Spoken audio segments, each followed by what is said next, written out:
Hello everyone, this is me Pratyush and this is our amazing channel IQ classes. चल आज हम लोग वहीं से स्टार्ट करते हैं जहां पे हम लोग ने क्या किया था, लास्ट क्लास छोड़ दिया था। अब आज हम लोग किस पे बात करेंगे? सेक्शन सी और डी के ऊपर आज हम लोग बात करेंगे। तो चलो स्टार्ट करते हैं जल्दी सेक्शन सी के ऊपर। यहाँ पे कह रहा है calculate the rate constant for 2a plus B gives out c plus D. देखो मैं फिर आप लोग से कह रहा हूँ, ये पेपर सिर्फ आपके रिवीजन के लिए है। आपके सिर्फ और सिर्फ जितने भी आप लोग ने पढ़ा है, जितना भी आप लोगों ने रिवाइज किया है, सिर्फ उस कंटेंट को रिवाइज कराने के लिए और आप लोग की नॉलेज को थोड़ा सा मॉडिफाई यानी मजबूत करने के लिए। मैं ये बिल्कुल नहीं कह रहा हूं कि इससे सारे क्वेश्चंस वहीं पे आ जाएंगे, हाँ, लेकिन इसके सारे टॉपिक्स आपको वहां जरूर मिलेंगे। यहाँ पे ए बी और फॉर्मेशन ऑफ डी कह रहा है, ठीक है। तो यहाँ पे हमको 4 दे रखे हुए हैं। कह रहा है कैलकुलेट द रेट कांस्टेंट के एंड व्हाट इज द मॉलिक्युलरिटी। अच्छा, रेट कांस्टेंट के यानी हमको रेट लिखना पड़ेगा। तो R इज इक्वल टू के। हमको यहाँ पे देखो ये दे रखा हुआ है, तो हो जाएगा a की पावर 2 प्लस b की पावर 1, ठीक है। लेकिन हम पहले k फाइंड कर लें तो हम लोग इसका रेट भी फाइंड कर सकते हैं, लेकिन सिर्फ पूछा रेट कांस्टेंट है, लेकिन मैं आपको रेट भी फाइंड करके दिखाता हूँ। चलो देखो, हम लोग को रेट ऑफ फॉर्मेशन दे रखा हुआ है, रेट ऑफ फॉर्मेशन दे रखा हुआ है और सबके इनिशियल मोल्स भी दे रखे हुए हैं, ठीक है। तो कैसे करेंगे, यहाँ पे ध्यान देते हैं। जैसे हम लोग को ये इक्वेशन दे रखी है, ये रेट अभी हम लोग ने लिखा था, ठीक है। इक्वेशन 1 को हम लोग यूज कर लेते हैं। इक्वेशन 1 में क्या है मेरे पास, 0.1 0.1 और 7.5 इंटू 10 की पावर -3। तो यानी हम लोग को क्या दे रखा हुआ है, k इज इक्वल टू, अच्छा मतलब हमारे पास ये था ना, तो हमने इसको इधर कर दिया, इसको इधर कर दिया, तो k is equal to rate हमको दे रखा हुआ है। तो रेट दे रखा हुआ है, डिवाइड बाय ये साइन है और 0.1 हम लोग को दे रखा हुआ है। तो हमारे पास आंसर कितना आ गया, 7.5 इंटू 10 की पावर -1, मतलब क्या आ गया, रेट कांस्टेंट आ गया। अब अगर रेट कांस्टेंट आ गया तो r इज इक्वल टू, तो उस वैल्यूज में जो हमारे पास जो इक्वेशन दे रखी हुई थी, a की पावर 2 b की पावर 1, तो हम लोग ने इजीली सॉल्व कर लिया। देखो ये बिल्कुल भी मुश्किल नहीं होता है बच्चे, थोड़ा सा मुझे पता है कि इसमें आप लोगों को डिफिकल्टी होती है, बिल्कुल भी परेशान होने की बात नहीं होती है। अगर मान लेते हैं हमें इक्वेशन ये नहीं दे रखी होती, हमें ऑर्डर नहीं पता होता है, तो हम लोग 2 इक्वेशन को लेते हैं जिसका a सेम हो, मतलब जैसे ये और ये सेम है, 0.3 0.3, क्या क्या सेम है इसमें, 0.3 सेम है, तो उन दोनों इक्वेशन को उठाएंगे, डिवाइड करेंगे। फिर वैसे ही b उठाएंगे, दोनों बराबर हैं, दोनों को उठाएंगे, डिवाइड करेंगे, तो हमें एक x की वैल्यू मिलती है, एक y की वैल्यू मिलती है। तो हम a को मान लेते हैं a की पावर x और b की पावर y मान लेते हैं। तो यहाँ से x प्लस वाई करके हमारा जो भी क्या आता है, ऑर्डर आता है। अब ऑर्डर मिल जाता है तो यहाँ से हमें रेट मिल जाता है, लेकिन यहाँ पे देखो उसने हमें दे रखा हुआ था, तो कोई चिंता की बात ही नहीं थी यार। चलो आगे ध्यान देते हैं, व्हाट इज मॉलिक्युलरिटी। मॉलिक्युलरिटी हम लोग ने पिछली वीडियो में भी देखा था, डिफरेंस बिटवीन था, इसीलिए मैंने कहा था, इसीलिए मैंने आप लोगों को पहले क्या दिखाई थी, डेफिनेशन दिखाई थी, ताकि आप लोगों को क्लियरिटी है। तो क्या है, the total number of molecules in an atom ions participating in an elementary reaction is called क्या है, मॉलिक्युलरिटी। और ये हमारा क्या है बच्चों, एक थ्योरेटिकल कॉन्सेप्ट है, और कोई भी मॉलिक्युलरिटी कभी भी जीरो नहीं होती है। जीरो क्यों नहीं होती भाई, कैसे हो सकती है जीरो? एक बात बताओ, जब मेरे पास कोई मॉलिक्यूल ही नहीं होगा, जैसे मान लेते हैं यहाँ पे अब ये है ही नहीं, तो मॉलिक्यूल तो जीरो हो गया ना। जब है ही नहीं तो पार्टिसिपेट रिएक्शन में क्या करेगा, रिएक्ट क्या करेगा, इसीलिए एक मॉलिक्यूल तो होना बहुत जरूरी है। जैसे यहाँ पे ध्यान दो, मॉलिक्युलरिटी 1 2 और 3, जैसे कि यहाँ पे दिया हुआ है। समझ आया सभी को? चलो आगे ध्यान देते हैं। अब ये हमारा ऑर्गेनिक का क्वेश्चन है। ऑर्गेनिक यानी यहाँ पे देखो एसीटोन, एल्डिहाइड, एल्डिहाइड, एल्डिहाइड, यानी एल्डिहाइड, कीटोन और कार्बोक्सिलिक एसिड चैप्टर का है। अब कह रहा है एसीटोन, बच्चों एसीटोन कैसे लिखते हैं, CH3 CH3। अब लेकिन कार्बन, अगर मैं यहाँ पे O लगाऊंगा तो मुझे वैलेंसी हटानी पड़ेगी, क्यों? क्योंकि कार्बन की कितनी वैलेंसी होती है, 4। तो एसीटोन ध्यान रखना, एसीटोन में हमेशा कार्बोनिल ग्रुप आता है और बीच में आता है उसके दोनों साइड कार्बन होते हैं, तो CH3 इसको बोलते हैं एसीटोन, जिसका दूसरा नेम है प्रोपेनोन। अब बनाना है एसीटोन ऑक्साइम। देखो ऑक्साइम बच्चों याद करना बहुत ईजी है। जैसे यहाँ पे ये कार्बन और ऑक्सीजन है, लेकिन कार्बन और ऑक्सीजन के बीच में नाइट्रोजन हो जाए तो बोलते हैं ऑक्साइम। कार्बन ऑक्सीजन के बीच में नाइट्रोजन हो जाए तो होता है ऑक्साइम। इस तरह इसको बोलते हैं बच्चों ऑक्साइम, क्योंकि नाइट्रोजन की कितनी वैलेंसी होनी चाहिए थी, 3। तो यहाँ पे देखो 2 बॉन्ड 1 बॉन्ड, कितनी वैलेंसी है, 3 वैलेंसी है, ठीक है। ऑक्सीजन कितनी होनी चाहिए, एक H के साथ है, एक नाइट्रोजन के साथ है, 2 वैलेंसी, ठीक है। अभी होगा कैसे, यहाँ से होता क्या है बच्चों, हमने लिया एसीटोन, ये मैंने आप लोग को सिर्फ स्टाइल मारने के लिए है यार, कि मैंने इसको इस तरह लिख दिया है, वैसे कोई बात नहीं, आप लोग वैसे भी लिख सकते हो। तो यहाँ से होता क्या है, ये जो NH2 वाला H2 है ना बच्चों, ये ऑक्सीजन के साथ निकल जाएगा। NH2 वाला ये जो H2 है ये ऑक्सीजन के साथ निकल जाएगा, तो बचेगा तो नाइट्रोजन ऐसे ही आके जुड़ जाता है। तो देखो ऐसे ही आके जुड़ गया ना, बस इसी को बोलते हैं एसीटोन ऑक्साइन। बिल्कुल भी घबराने की जरूरत नहीं है, ये इसको बोलते हैं हाइड्रोक्सिल अमीन, क्योंकि NH2 अमीन OH हाइड्रोक्सिल अमीन। आगे ध्यान देते हैं यहाँ पे नेक्स्ट क्वेश्चन में हमसे कह रहा है acetic acid convert into propanoic acid. अब एक भाई बहुत खास बात है यहाँ पे, थोड़ा सा कन्वर्जन के ऊपर भी जा रहा है। अगर आपको कार्बन की चेन बढ़ानी है, यानी एसिटिक एसिड में 2 कार्बन है, प्रोपेनोइक एसिड में 3 कार्बन हो गए, अगर चेन बढ़ानी है तो सिर्फ एक रास्ता है कि इस जो 2 कार्बन की चेन है इसके साथ ले आओ CN, इसके साथ क्या ले आओ CN।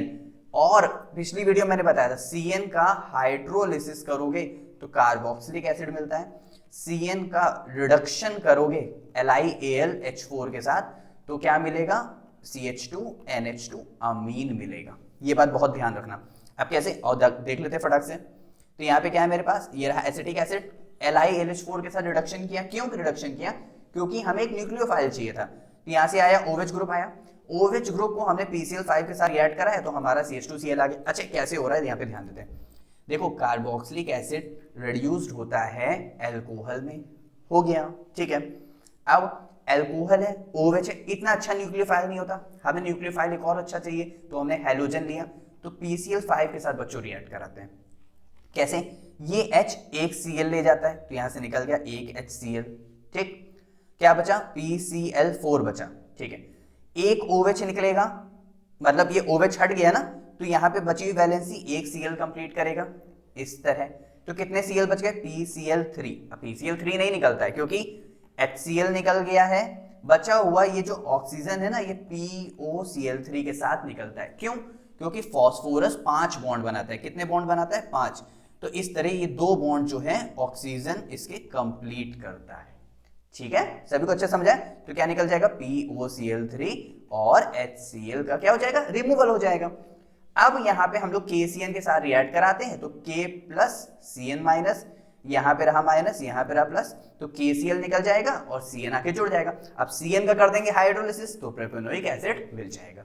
सभी को अच्छे समझा। चल आगे ध्यान देते हैं जल्दी से। अब कह रहा है एसिटाइल क्लोराइड। अच्छा एसिटाइल क्लोराइड बच्चों को बनाना नहीं आता है, यहाँ पे ध्यान देते हैं। ये क्या है, ये क्या है, ये बोलते हैं एसिटल्डिहाइड। क्या है, एसिटल्डिहाइड। लेकिन एसिटल्डिहाइड में से अगर मैं इस H को हटा के अगर मैं Cl लगा दूं तो ये हो जाता है एसिटाइल क्लोराइड। मैं ऐसे याद करवाता हूं तो बहुत जल्दी याद होता है यार।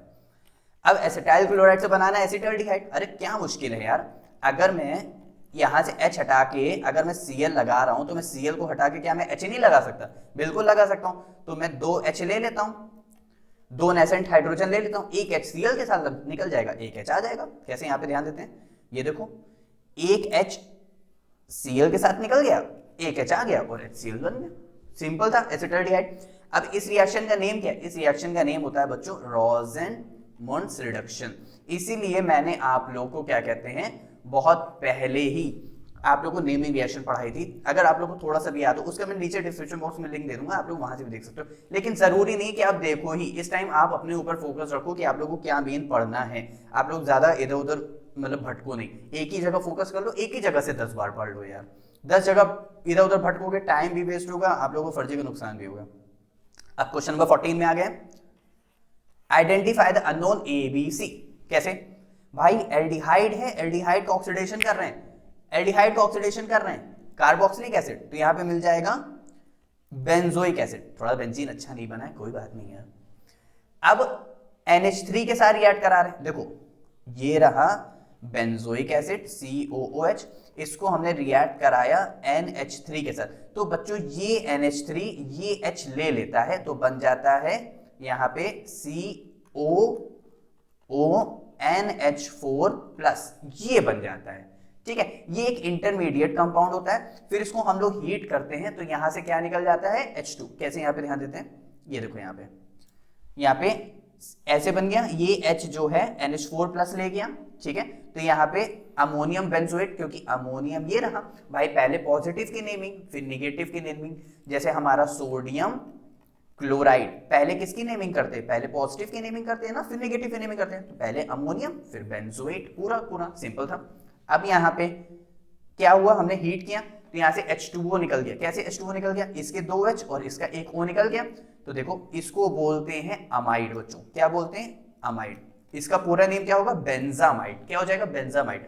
अगर कार्बोनिल ग्रुप के साथ NH2 लगा हुआ है तो इसको बोलेंगे अमाइड। अगर कार्बन के साथ सिर्फ NH2 लगा हुआ है तो इसको बोलेंगे बच्चों अमाइन। ठीक है, देखो इसीलिए मैं थोड़ा सा बेसिक चल रहा हूँ, मुझे पता है शायद वीडियो लंबी भी हो जाए, लेकिन मैं कोशिश कर रहा हूँ आप लोगों का एक एक कॉन्सेप्ट बहुत अच्छे से क्लियर करा सकूं, क्योंकि यार 26 को पेपर है भाई, अब नहीं तो कब। नेक्स्ट क्वेश्चन पे आते हैं हम लोग। नेक्स्ट क्वेश्चन पे हम लोग से कह रहा है, अरे Br है भाई, जाहिर सी बात है K प्लस Br माइनस, तो KBr निकाल दिया। क्या आ जाएगा यहाँ पे? CH3 CH2 CN आ जाएगा। पिछली ऊपर की तरह वहां पे KCN था, मतलब KCl था, यहाँ पे KBr। भाई कोई भी हेलोजन ले सकते हैं ना, क्या दिक्कत है भाई? Cn का रिडक्शन कर रहे हैं LiLH4 के साथ, क्या बन जाएगा? अमाइन बन जाएगा, यानी CH3 CH2 CH2 NH2 क्या बन गया? प्रोपेनामाइन बन गया। क्या बन गया? प्रोपेनामाइन बन गया। यहाँ पे ध्यान देते, चलो देख लेते हैं एक बार। यहाँ पे इस तरह ये रहा हमारे पास प्रोपेनामाइन। प्रोपेनामाइन को हम लोग NH2 मतलब HNO2 सॉरी NH2 कह रहा हूं, HNO2 के साथ रिएक्ट कराएंगे तो हम लोग को हमेशा अल्कोहल मिलता है। अगर आप लोग को ये इंटरमीडिएट कंपाउंड नहीं याद होता है तो कोई बात नहीं, इसको मत बोलिए, सिर्फ इसको हम लोग ध्यान देते हैं कि हमारा क्या प्रोडक्ट बन रहा है? अल्कोहल बन रहा है।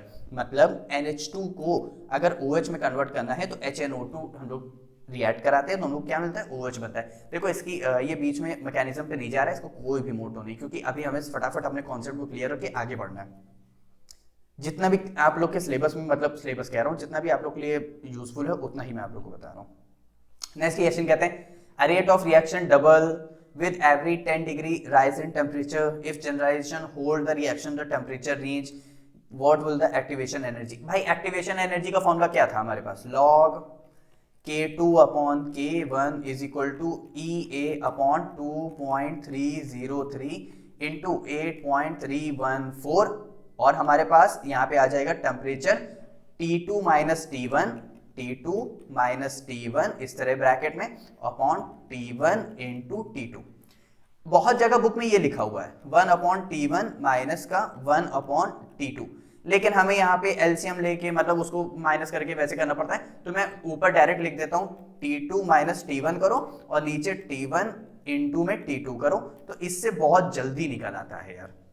अब यहाँ पे थोड़ा सा एक चीज कॉन्सेप्ट पे यहाँ पे ध्यान देते हैं बच्चों कि यहाँ पे 8.314 मैंने क्या लिखा था? 2.303 इंटू में 8.314। भाई इसकी लंबी वैल्यू को हमें कैलकुलेट करना पड़ेगा, इंटू करना पड़ेगा? नहीं, इस वैल्यू का एग्जैक्ट आंसर हमेशा आता है 19.15। इसी को ले लो, आओ देखते हैं।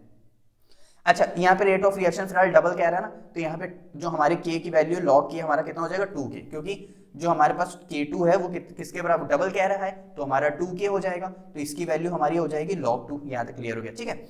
अब यहाँ पे ये जो वैल्यू है ना बच्चों, ये बहुत लंबी है। अब भाई CBSE वाले बच्चों को तो कैलकुलेटर मिलता नहीं यार, ISC वाले को मिलता है ना, वो तो कर लेगा।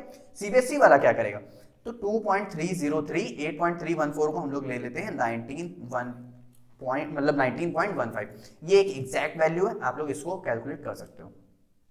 आगे ध्यान देते हैं यहाँ पे, तो हमारे पास इसका आंसर आ जाएगा, जैसे कि ये देखो मैंने यहाँ पे आप लोगों को इससे भी दिखाया हुआ है, और ये देखो यहाँ पे क्या हुआ है? वही चीज आ गया ना, T2 minus T1 upon T1 into T2। तो ऐसे ही रखा करो, ऊपर उतनी जरूरी भी नहीं है। आओ आगे ध्यान देते हैं। अब क्वेश्चन नंबर 17 कह रहा है name the type of isomerism पूछ रहा है। अब आइसोमेरिज्म हमारे पास, ज्योमेट्रिकल आइसोमेरिज्म हमारे पास काफी टाइप्स के थे। अब उसमें हमारे पास कुछ हैं जो हम लोग को पढ़ने जरूरी। देखो यहाँ पे ध्यान देना, अगर दो ब्रैकेट कन्वर्ट कर रहा है, दो ब्रैकेट नहीं समझे मतलब कैसे? ये दो ब्रैकेट है, फिर ये दो ब्रैकेट है, एंड लगा के ये दो ब्रैकेट है, ये दो ब्रैकेट। अगर इस तरह ब्रैकेट मिलते हैं तो वो हमारे पास होगा कोऑर्डिनेशन कॉम्प्लेक्स। कौन सा कॉम्प्लेक्स है? Coordination complex.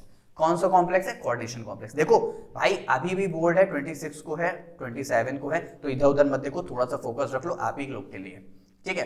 अगर हमारे पास एक आयनाइजेशन आइसोमेरिज्म है, मतलब अगर मान लेते हैं जैसे मेरे पास ये ब्रैकेट है, अंदर Cl है, बाहर SO4 2- है, इसको बोलते हैं बच्चों आयनाइजेशन आइसोमेरिज्म। यही चीज अगले में अगर SO4 अंदर हो जाए, एंड लगा करके बता रहा हूं, और बाहर Cl हो जाए, तो ये आयनाइजेशन आइसोमेरिज्म कहलाता है। ठीक। अगर इसी आयनाइजेशन के साथ अगर यहाँ पे H2O है और बाहर डॉट करके कुछ H2O है, ध्यान रखना आयनाइजेशन के साथ अगर अंदर H2O है और बाहर कुछ H2O है तो हमारा हाइड्रेट आइसोमेरिज्म। कौन सा? Hydrate isomerism. अब यहाँ पे आते हैं, यहाँ पे ध्यान दो, यहाँ पे कह रहा है कि इस तरह HCN है और NCS है, एक दूसरे के क्या है करस्पॉन्डिंग, यानी हमारे कौन से हो गए लिंकेज आइसोमेरिज्म। कौन से? लिंकेज। इसीलिए मैंने वो अभी आप लोग को एक्सप्लेन नहीं किया, मैंने आप लोग को दिखाना था। ये कौन सा आयनाइजेशन आइसोमेरिज्म है? लिंकेज। अब यहाँ पे ध्यान देते हैं, यहाँ पे क्या है, अरे यार यहाँ पे भी एक ब्रैकेट लगा होना चाहिए था, यहाँ पे भी एक ब्रैकेट लगा होना चाहिए था। तो देखो दो ब्रैकेट मिल रहे हैं, ये क्वेश्चन में मिसप्रिंट है, ध्यान रखना। एक यहाँ पे है और एक यहाँ पे है, तो दो है ना, तो दोनों चेंज हो रहे हैं, यानी यहाँ पे कोऑर्डिनेशन आइसोमेरिज्म। ठीक है। अब अच्छा ये वाला कौन सा आइसोमेरिज्म है? देखो Br अंदर SO4 माइनस, SO4 अंदर Br माइनस, कौन सा? Ionisation isomerism. कौन सा? Ionisation isomerism. सभी को अच्छे समझ आ रहा है ना? कोई भी डाउट यहां तक बिल्कुल भी नहीं है। ठीक है, आगे ध्यान देते हैं। अब कह रहा है distinguish the isomerism with a chemical test. हमें BrSO4 दे रखा हुआ है और ये दे रखा हुआ है। अच्छा एक बात बताओ, ये BrSO4 है, अगर मैं इसको किसी के साथ रिएक्ट करा दूं और मैं प्रेसिपिटेट फॉर्म करा दूं तो, और ध्यान देते हैं यहाँ पे, ये देखो पहली बात, ये ब्रेकिंग कैसे होगी? इसकी इस तरह ब्रेकिंग होगी ना, जाहिर सी बात है, बाहर -2 चार्ज है तो अंदर कितना? +2 चार्ज आएगा। आप लोग को मैं केमिकल टेस्ट लिखना सिखा रहा हूं तो थोड़ा सा ध्यान देना। तो यहाँ पे इस तरह हो जाएगा और ये SO4 हो जाएगा। अगर इसी SO4 को अगर मैं BaCl2 के साथ रिएक्ट करा दूं तो क्या हो जाएगा? BaSO4 निकल जाएगा, एक व्हाइट प्रेसिपिटेट फॉर्म करता है। यार क्या फॉर्म करता है? व्हाइट। भाई आयन है यहाँ पे, कंपाउंड है, तो कोई बात नहीं यार, मैं BaCl2 प्लस Na2SO4 ले सकता हूं ना, तब तो BaSO4 और 2NaCl तब तो निकल जाएगा ना यार। अब तो समझ आए? तो व्हाइट प्रेसिपिटेट फॉर्म कर रहा है। लेकिन अगर मैं वापस नीचे रिएक्ट कराता हूं तो भाई नो रिएक्शन। क्यों? यहाँ पे ध्यान दो भाई, अब की बार क्या है? SO4 बाहर है, Br माइनस अंदर है, तो अब की बार इसको रिएक्ट करा है Br माइनस साथ, तो Br और वो थोड़ी ना रिएक्ट करेगा, तो यहाँ पे क्या हो जाएगा? No PPT। क्योंकि PPT रिएक्शन एक बार ध्यान रखना, हमेशा BaSO4 की और AgCl की, इनका प्रेसिपिटेट सबसे अच्छा बनता है। ठीक है, आओ आगे ध्यान देते हैं। अब ये है हमारी डी ब्लॉक, यानी उनकी रिएक्शंस। अब यार मैंने आप लोगों को तो रिएक्शन पढ़ाई हुई है, मैंने इसकी ऑलरेडी 2 वीडियो बनाई हुई हैं, अभी जस्ट बनाई है। आप लोग चाहो तो वहां पे देख सकते हो, पूरी आयनिक फॉर्म में बनाई, तो पूरे आयंस के फॉर्म में भी समझ सकते हो कि आयन से कैसे बैलेंस कर रहे हैं। लेकिन अब अगर हमें चाहिए इंस्टेंट ग्लो चाहिए तो कैसे होगा? वो ऐसे होगा, ध्यान देना भाई। यहाँ पे क्या है? SO4 ना, तो K को मिलाओ SO4 के साथ तो बन जाएगा K2SO4 जो कि प्रोडक्ट में आया। ध्यान दियो यहाँ पर। हाँ Fe2 प्लस, भाई एसिडिक रिएक्शन है ना, तो H प्लस वाली है, तो वाटर तो निकलेगा ही, तो यानी K2SO4 वाटर भी निकल गया। ठीक, Fe2 प्लस है, KMNO4 as a oxidising agent है, तो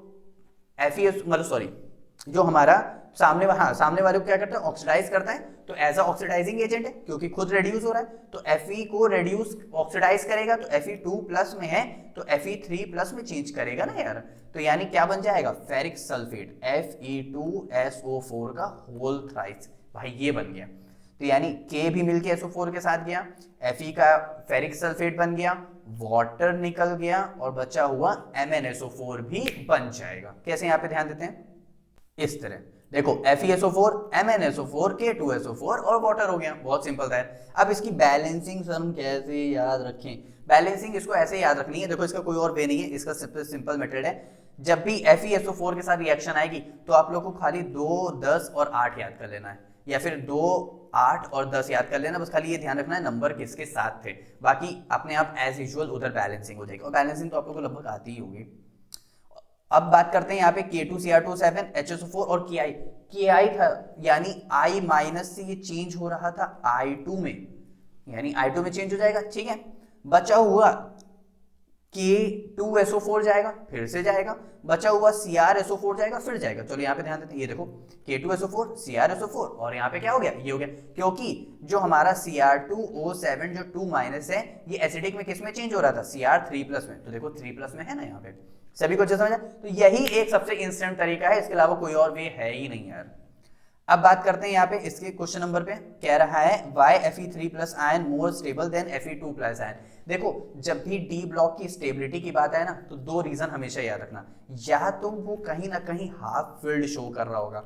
हाफ फील्ड का मतलब है इस तरह डी ब्लॉक है 1 2 3 4, तो यहाँ पे एक ऑर्बिटल 2 3 4 5, तो इसका मतलब वो हाफ फील्ड कहीं ना कहीं शो कर रहा होगा, या फिर वो फुल्ली फील्ड शो कर रहा होगा, फुल्ली फील्ड ऑर्बिटल। कैसे, यहाँ पे ध्यान देते हैं, 1 2 3 4, 1 2 3 4 5 6 7 8 9 10, यानी डी में पूरे 10 फील्ड होते हैं ना, तो वही चीज, तो इसीलिए कहीं ना कहीं वो हो रहा होगा। थोड़ा सा ट्रिक के फॉर्म में याद रखना अगर भूल जाओ तो। कैसे, यहाँ पे ध्यान देते हैं, Fe है, Fe 2 इलेक्ट्रॉन निकल गए तो आर्गन का 3d6 बन गया। कैसे भाई, Fe का होता है 26, इसको लिखते हैं कैसे, आर्गन की 18 तक चलता है, फिर आता है 4s2, फिर आता है 3d6, 2 इलेक्ट्रॉन निकल गए तो भाई 3d6, तो 1 2 3 4, 1 2 3 4 5, और ये रहा 6, हाफ फील्ड नहीं है यार। अब 3d5 देख लेते हैं, हाँ 5, तो एक एक करके 5 भर जाएंगे ना, तो हाफ फील्ड आया ना, तो वही चीज है Fe3 plus more stable due to half filled d orbitals, this can be explained by the Aufbau principle. Aufbau principle का ये रूल था यार कि आप जो मैं इलेक्ट्रॉन फिलिंग कर रहा हूँ ना, ये 1 बाय 1 करके करूँ, ये नहीं कि 5 को एक ही में भर दूं, ऐसा नहीं।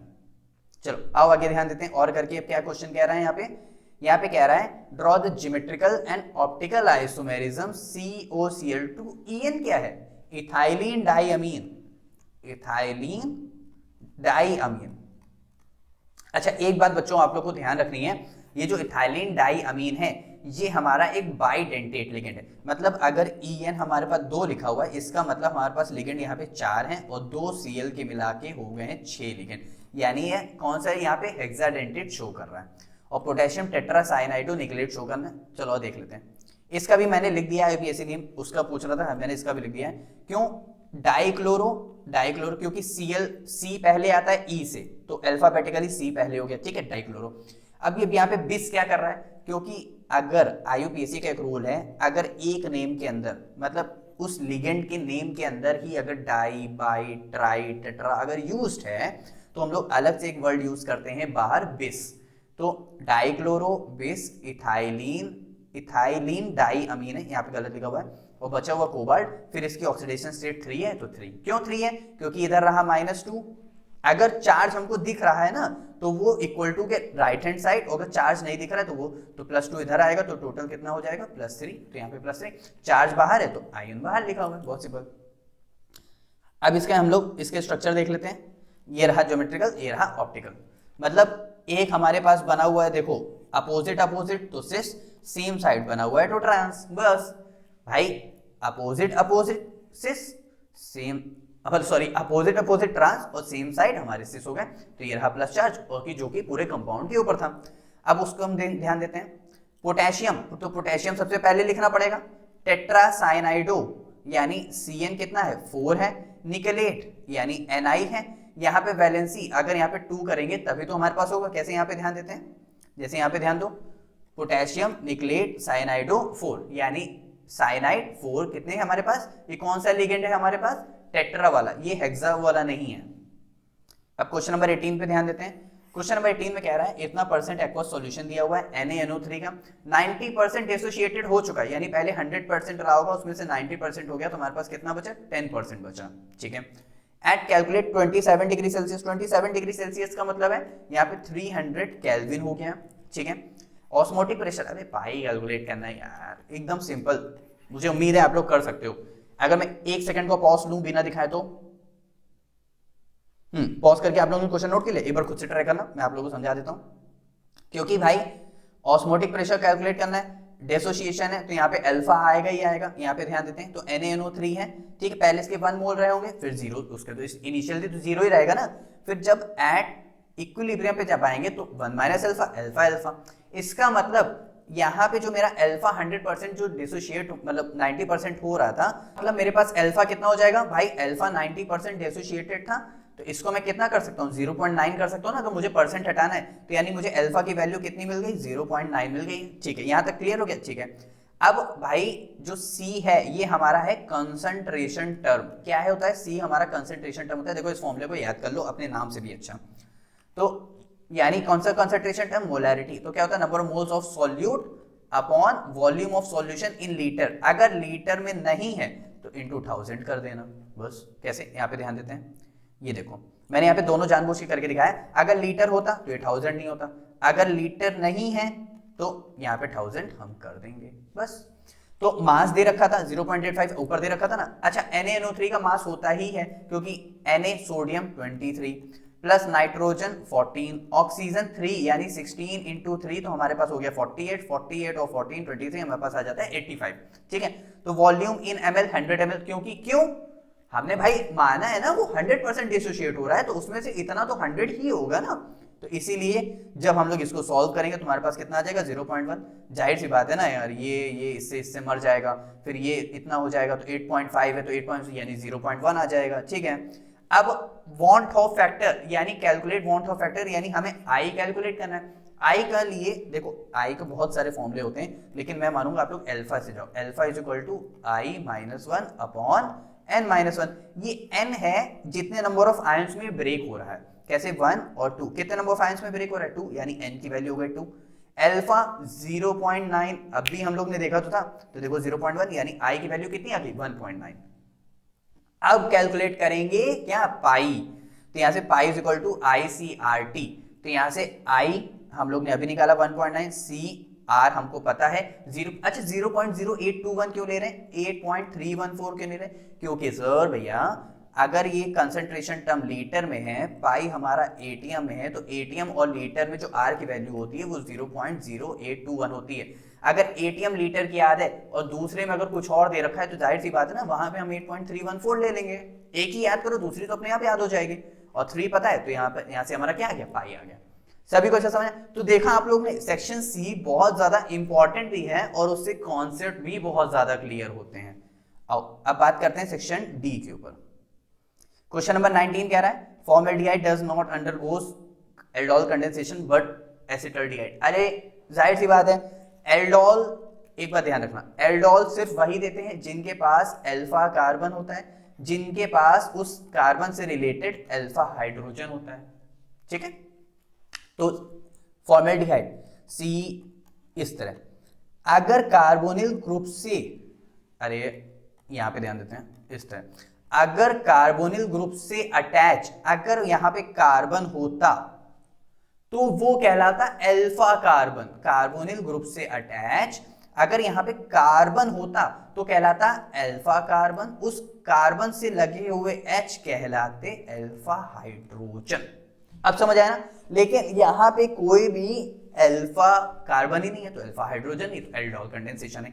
एसिटल्डिहाइड में क्यों, क्योंकि यहां पे लगा हुआ एक मिथाइल ग्रुप है जो कि अल्फा कार्बन है और उस कार्बन से लगे हुए अल्फा हाइड्रोजन है जो कि एल्डोल कंडेंसेशन देगा। कैसे, यहां पे ध्यान देते हैं, those carbonyl compounds have alpha hydrogen undergoes aldol condensation. देखो ये रहा अल्फा हाइड्रोजन, लेकिन फॉर्मल्डिहाइड में no aldol condensation take place because absence of alpha hydrogen. अब आगे ध्यान देते हैं। अब कह रहा है chloro acetic acid is stronger than acetic acid. Chloro acetic acid is stronger than acetic acid. देखो इसको मैंने बहुत बार समझाया, मैं यहाँ पे भी एक बार क्लियर कर देता हूँ कैसे। यहाँ पे तो यहाँ पे कह रहा है क्लोरो एसिटिक एसिड और एसिटिक एसिड। पहले बात करते हैं, ये रहा एसिटिक एसिड, ठीक है। क्लोरो एसिटिक एसिड तो क्लोरो लगा दो, कार्बन की एक वैलेंसी कम हो जाएगी ना, इसमें क्या हो गया, तो ये रहा क्लोरो एसिटिक एसिड। ठीक है, अच्छा अब यहाँ पे एक बात ध्यान दो, अगर यहाँ पे क्या है, यहाँ पे सिर्फ और सिर्फ अगर मैं इस H को हटाऊं तो माइनस, सॉरी यहाँ पे इस H को मैं अगर इस तरह हटा दूं तो यहाँ पे ये रहा H और यहाँ पे मैंने लिख दिया CH2, यहाँ पे क्या है COOH और यहाँ पे क्या। अब देखो इस कंपाउंड में, इस कंपाउंड को देखो इतना और इस कंपाउंड को देखो इतना, दोनों ही सेम है, सिर्फ H और Cl का अंतर है। अब एक बात ध्यान रखना, जो सबसे अच्छा एसिड होगा वो उतनी तेज इलेक्ट्रॉन को अपनी तरफ घसीटेगा। नहीं समझे भाई, इस ऑक्सीजन के पास है लोन पेयर्स, हाइड्रोजन के पास है प्लस चार्ज, ठीक है, इतनी बात क्लियर। अगर ये हाइड्रोजन, अगर पहले बात करते हैं सिर्फ एसिटिक एसिड की, यहाँ पे देखना, अगर ये हाइड्रोजन बिजी, मतलब ये ऑक्सीजन कहीं भी बिजी नहीं है, इस ऑक्सीजन के ऊपर जो लोन पेयर्स हैं अगर ये बिजी नहीं है तो जाहिर सी बात है जैसे ही मैं इसको ब्रेक करूंगा, भाई हाइड्रोजन कहीं बिजी नहीं है तो फटाक से देखेगा इसका लोन पेयर H+ के ऊपर अटैक मारेगा, H+ को अपनी तरफ घसीट लेगा, यानी H+ डोनेट करने का मौका नहीं मिला। H+ अगर डोनेट नहीं कर रहा है तो वो एसिड कैसे होगा, यहां तक क्लियर हो गया। यहां पे बात करते हैं, यहाँ पे O ऑक्सीजन के पास है लोन पेयर, लेकिन क्लोरीन तो मोस्ट इलेक्ट्रोनेगेटिव है, वो पूरा इलेक्ट्रॉन को अपनी तरफ ऐसे पूरा रिंग में घसीटेगा, मतलब पूरा चेन बढ़ाएगा, तो H+ इजीली मूव कर जाएगा। ऑक्सीजन का लोन पेयर तो क्लोरीन के पास मदद करने में लग गया, क्लोरीन को इलेक्ट्रॉन देने में लग गया, तो हाइड्रोजन फ्री हो गया, तो वो इजीली निकल जाएगा। इसीलिए H+ जिसका जितना ज्यादा बिजी होगा वो उतना अच्छा एसिड नहीं होगा, जितना ज्यादा फ्री होगा वो उतनी जल्दी मूव कर जाएगा। तो इसीलिए यहाँ पे Cl अपनी तरफ इलेक्ट्रॉन खींच रहा है, जब भी इलेक्ट्रोनेगेटिव इलेक्ट्रॉन को खींचता है तो बच्चों लगता है -I इफेक्ट। कौन सा इफेक्ट लगता है? -I। और जैसे हमारे कार्बन हो गए जो हमारे पॉजिटिव वाले होते हैं, जो इलेक्ट्रॉन देते हैं वो होते हैं +I इफेक्ट। तो अगर जिसमें -I इफेक्ट लग रहा है वो सबसे अच्छा एनायन, सबसे अच्छा एसिड, या फिर इस तरह देख सकते हैं जिसका H+ बिजी है। तो दो तरीके आप लोग को पता चल गया। यहाँ पे ध्यान देते हैं, stability of ion is directly proportional to -I effect. In chloroacetic acid show -I effect due to attached Cl group. In acetic acid show +I effect due to +H group. ठीक है, सभी को अच्छे समझ आएगा। चलो आगे क्वेश्चन देखते हैं। कह रहा है formic acid give a test with Tollens reagent, मतलब फॉर्मिक एसिड टॉलेंस रिएजेंट के साथ टेस्ट देता है। देखो बहुत सिंपल है यार, फॉर्मिक एसिड जब भी इसके साथ, ये रहा हमारा टॉलेंस रिएजेंट। टॉलेंस रिएजेंट आप लोग ऐसे भी ध्यान रख सकते हो, नहीं तो आप जिन बच्चों को, पहले मैं उनकी बात करता हूँ जिनको मतलब याद नहीं हो रही है, तो आप लोग कुछ नहीं, आप खाली इस रिएक्शन को याद कर लो, आपका सब काम हो जाएगा। टॉलेंस रिएजेंट में सिर्फ इतना ध्यान रखना होता है, हमें सिल्वर मिरर मिलता है जिसका प्रेसिपिटेट फॉर्म करता है, बस दैट्स इट। और जो CO2 होता है वो ब्रिस्क एफरवेसेंस शो करके वो गैस निकल जाती है, एफरवेसेंस, वो गैस क्या होती है? रिमूव हो जाती है। खैर थोड़ा सा बात कर लेते हैं। तो ये रहा हमारा टॉलेंस रिएजेंट, यहाँ पे बाहर NO3- भी होता है, उसके हमें चलो ध्यान नहीं रखना है। तो यहाँ से क्या होता है, जो हमारा ये जो COO है ना, ये चेंज हो जाता है CO2 में, बचा हुआ Ag कंपाउंड निकल जाता है, बचा हुआ H2O, इसका एक H मिलके H2O निकाल देता है, ठीक है, और यहाँ से जो NH3 है वो रिमूवल हो जाती है, बस इतना ध्यान रखना है। तो जो हमारा फॉर्मिक एसिड होता है वो टॉलेंस रिएजेंट के साथ पॉजिटिव टेस्ट देता है। चलो आगे बात करते हैं। चलो अब हम लोग फटाक से बात कर लेते हैं क्वेश्चन नंबर 20 के ऊपर। क्वेश्चन नंबर 20 में कह रहा है राइट द बैलेंस इक्वेशन, ठीक है। इसमें देखो हमें 5 करने हैं यार, तो थोड़ा सा ध्यान से करना। कह रहा है एसिटिक एसिड, एसिटिक एसिड क्या यही होता है क्या? अरे हाँ यार यही होता है, एसिटिक एसिड लिख दिया। कह रहा है रिएक्ट करना है फास्फोरस पेंटाक्लोराइड, अभी तो रिएक्ट किया था यार, एक HCl ले जाता है, एक H वो रख लेता है, एक HPOCl3 निकाल देता है। देखो यहाँ पे हो गया ना, तो खुद से भी ट्राई करना है यार। अब यहाँ पे कह रहा है benzoic acid reacts with concentrated HNO3 in the presence of concentrated, देखो कंसंट्रेटेड सल्फ्यूरिक एसिड हमेशा वाटर का रिमूवल करता है, ये मैंने लास्ट वीडियो में भी बताया था। तो यहाँ पे क्या हो जाएगा, यहाँ पे वाटर निकल जाएगा, ठीक है। बचा हुआ अगर कंसंट्रेटेड HNO3 है तो यहाँ पे मेटा नाइट्रो बेंजोइक एसिड बनेगा, और अगर कंसंट्रेटेड नहीं है तो यहाँ पे इस तरह भाई साहब तीनों जगह अटैच हो जाते हैं। तो कंसंट्रेटेड HNO3 यानी यहाँ पे क्या बन जाएगा, मेटा नाइट्रो बेंजोइक एसिड, ठीक है। अब कह रहा है डाई इथाइल ईथर, ईथर ये होता है, डाई इथाइल है तो दो कार्बन हो गए, बहुत सिंपल। रिएक्ट कर रहा है, अब भाई अगर एक्सिस में HI है तो हम लोग का इथाइल आयोडाइड बनेगा। देखो अगर एक्सिस में HI है तो इथाइल आयोडाइड, अगर यही चीज एक्सिस में नहीं होती तो ये HI ब्रेक होता, प्लस माइनस में एक CH3CH2 इस O के साथ मिलके ये H चला जाता तो CH3CH2 OH बन जाता, ठीक। बचा हुआ इसकी वैलेंसी कम हो गई तो ये I के साथ निकल जाता, यानी इथेनॉल इथाइल आयोडाइड दो प्रोडक्ट बनते। लेकिन अगर ये एक्सिस में है तो दो इथाइल आयोडाइड के ही प्रोडक्ट बन रहे हैं और वाटर निकल रहा है, ठीक है। अब आगे ध्यान देते हैं। अच्छा भाई समझ आया ना? हाँ भाई समझना जरूरी है, बाकी सब तो तेल लेने गया। यहाँ पे कह रहा है propane 2 reacts with Grignard reagent. अब अगर HCN के साथ करा रहे हो ना तो हम लोग को क्या मिलेगा, 1 डिग्री। अगर हम लोग HCN छोड़ किसी भी अदर एल्डिहाइड के साथ करा रहे हैं तो हम लोग को क्या मिलेगा, 2 डिग्री। अगर प्रोपेनोन के साथ करा रहे हैं तो 3 डिग्री। नहीं समझे, एक मिनट। अगर फॉर्मेल्डिहाइड के साथ रिएक्ट कराते हो तो 1 डिग्री एल्कोहल, अगर फॉर्मेल्डिहाइड को छोड़ के किसी भी अदर एल्डिहाइड के साथ कराते हो तो 2 डिग्री एल्कोहल, और अगर 3 डिग्री बनाना है तो हम लोग को कीटोन चाहिए होता है, तो प्रोपेन 2 यानी कीटोन एसीटोन। अब कैसे, एक बताएंगे आप लोग, फॉर्मेल्डिहाइड और एसिटिल्डिहाइड अपने आप कर ले जाओगे यार। देखो क्या यही है, ठीक है, ग्रिग्नार्ड रिएजेंट RMgX होता है, इसकी ब्रेकिंग कैसे होती है, ये रहा माइनस ये रहा प्लस, R माइनस में होता है, Mgx प्लस में होता है, तो ये रहा माइनस ये रहा प्लस, ठीक है। इसकी ब्रेकिंग हो गई तो CH3 यहाँ पे आके जुड़ जाएगा, MgBr उधर आके जुड़ जाएगा क्योंकि वो प्लस में वो माइनस में, तो देखो इस तरह आके जुड़ गया। अब क्या करेंगे, इसका हाइड्रोलिसिस करेंगे तो ब्रेकिंग होगी, हाइड्रोलिसिस में H प्लस और प्लस OH माइनस होता है, OH माइनस चला जाएगा MgBr के साथ और H प्लस चला जाएगा O माइनस के साथ। देखो 2-3 डिग्री अल्कोहल बना कि नहीं बना, बस यही मैं कह रहा था। सभी को अच्छा समझा, चलो आगे ध्यान देते हैं। नेक्स्ट क्वेश्चन कह रहा है propane two all is reduced by aluminium मतलब लिथियम एल्यूमिनियम हाइड्राइड यानी LiAlH4, बस यही चीज है। अब प्रोपेन टू ऑल कह रहा है तो propane two all is reduced by मतलब प्रोपेन टू ऑल रिड्यूस हुआ होगा इसके साथ, मतलब कहने का मतलब मेरे पास एक कंपाउंड होगा जो रिड्यूस्ड होके प्रोपेन टू ऑल की उसने फॉर्मेशन करी। अब वो कंपाउंड कौन सा होगा, वो कंपाउंड होता है बच्चों हमारा प्रोपेन टू ओन यानी प्रोपेनॉन। इसका हम लोग रिडक्शन करते हैं तो हम लोग को मिलता है प्रोपेनॉल। एक बात बता देता हूं, अल्कोहल का रिडक्शन नहीं होता है। मान लेते हैं कि मेरे पास 1 नंबर है, ठीक है, वो 1 से हो गया 0, अब 0 से नीचे तो माइनस, वो तो उतना बात लगा, मैं 0 से नीचे तो नहीं जा सकता ना, तो इसीलिए अल्कोहल को समझो 0 और बाकी 1 2 3 ये सब हमारे एल्डिहाइड कीटोन कार्बोक्सिलिक एसिड है, यानी वो रिड्यूस हो सकते हैं 2 में, वो हो सकता है 1 में, वो हो सकता है 0 में, लेकिन 0 थोड़ी ना रिड्यूस हो जाएगा। तो ये बस वही चीज है कि प्रोपेन टू ऑन रिडक्शन करेगा, वो क्या बना देगा, प्रोपेन टू ऑन, ठीक है। अब हम लोग इसके लास्ट क्वेश्चन पे आ गए हैं इस पेपर के, आप लोग थोड़ा सा ध्यान रखना, ये हाइब्रिडाइजेशन का भी क्वेश्चन है। कह रहा है COF6, यहाँ पे इसकी अगर ऑक्सीडेशन स्टेट निकाले तो कैसे निकालेंगे, कोबाल्ट को मान लेते हैं, क्या कोबाल्ट को मान लेते हैं X, यहाँ पे फ्लोरीन कितने 6 तो -1 इंटू में 6 क्योंकि फ्लोरीन होता है -1, पूरे कंपाउंड पे चार्ज कितना है -3 तो इक्वल टू के उधर, तो -3 + 6 यानी X = +3 हमारी आ गई कोबाल्ट की ऑक्सीडेशन स्टेट, ठीक है। अब कह रहा है अगर 27 अगर पहले 27 है तो कैसे लिखेंगे, 1s2 2s2 2p6 10 3s2 3p6 18, तो मैं डायरेक्ट इसको आर्गन का 18 भी लिख देता हूं, ठीक है। फिर बचा हुआ 4s2 20, बचा हुआ 3d7 तो 27 हो गया, ठीक है।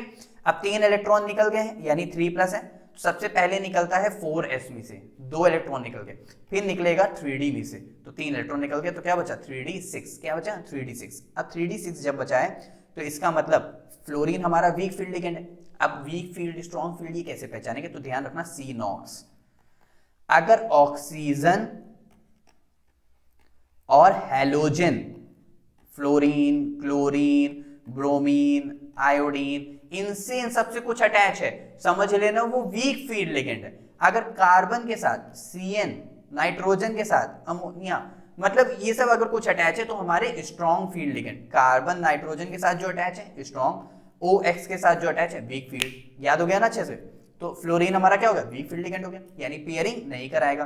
तो जब पेयरिंग नहीं होगी बच्चों तो देखो इस तरह ये सारे के सारे ब्लैंक पड़े हुए हैं, मतलब एक एक खाली है, तो अब हमें आगे वाले चुनने पड़ेंगे। आगे वाले कैसे चुनेंगे, ये रहा 3D, ये रहा 4s, ये रहा 4p, ये रहा 4d, ठीक है। हमें कितने चाहिए थे, 6 चाहिए थे फ्लोरीन को मैचअप कराने के लिए, तो 1s 3p 3p और 2d sp3d2, यहाँ पे भाई गलत है, यहाँ पे इस तरह आएगा, इस तरह, ठीक है, क्योंकि 1s 3p तो 4 हो गए और d2 ये रहा 5, ये गलत यहाँ पे नहीं, एक और नहीं, वो खाली sp3d2 क्योंकि 6 चाहिए ना इसलिए, तो यहाँ पे इस तरह इसका ये देखो यहाँ पे सही है, तो यहाँ पे इस तरह हो गया। सभी को अच्छा समझा है, तो पेयरिंग हुई नहीं तो यानी इसका हाइब्रिडाइजेशन क्या हो गया, sp3d2। अगर पेयरिंग हो जाती तो पीछे के 2 d खाली रहते तो d2sp3 हो जाता, ठीक है।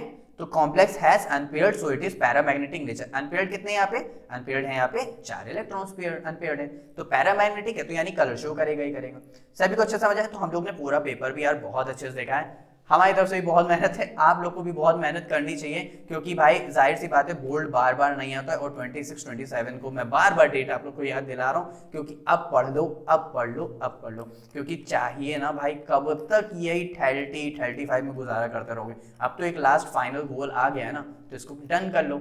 अब सोचो अगर यही नहीं ला पा रहे हो तो जेईई नीट यार कैसे होगा भाई, बहुत मुश्किल है फिर तो इसीलिए पहले ये तो डन कर लो ना। चलो समझ आए, तो अब मुझे आप लोग कमेंट सेक्शन में खुद बताइएगा कि आप लोगों को क्या टॉपिक पढ़ना है या आप लोगों को किस टॉपिक का रिवीजन चाहिए। हालांकि मैंने सभी करा दिए, आप लोग मुझे खुद से बताइएगा, अगर मुझे जिसका अच्छा लगेगा मैं फटाक से उस टॉपिक पे आप लोगों को वीडियो प्रोवाइड करूंगा। तो मिलते हैं नेक्स्ट टॉपिक नेक्स्ट वीडियो के साथ, बाय बाय।